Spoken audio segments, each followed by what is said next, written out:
There were a lot of really only Nate Ament really could have held his head up a little bit walking out of that gym in Gainesville. I don't think a lot of those, I don't know if anybody else could. Maybe here or there a couple moments, but call that what it is. That was a dirty diaper. It was not good.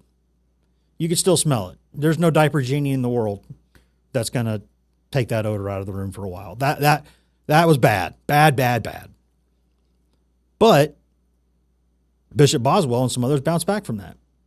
And for a guy they list him at 6'4", I think he's probably more like 6'3", 6'3.5". We're splitting hairs there, but he's physically big, but he's not tall.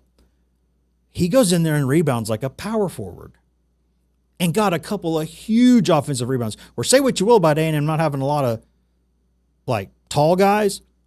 Boswell's 6'3", and he's down there getting boards, out wrestling people for offensive rebounds.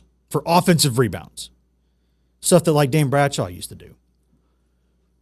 So I'm not going to sit here and say everything is perfect now.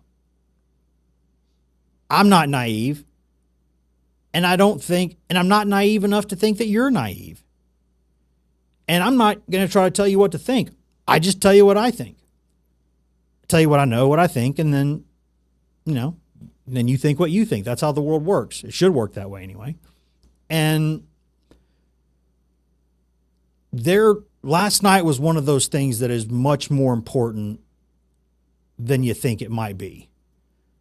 Because, yes, a million things went wrong. But the biggest takeaway from that game, in my opinion, is that they found a way to win it. When they had a million things go wrong, self-inflicted, some of them credit the opponent. But we try to say this is not a results-oriented business. It kind of is. At the end of the day, when you overcome that many mistakes, again, disgusting. But you fight back and you win it.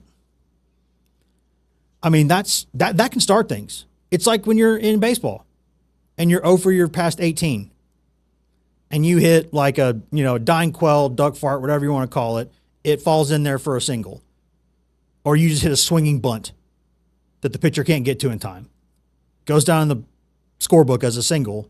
You get on base. You start feeling good. Then you go on a heater. That's how it can go. But you got to fight through it to get there.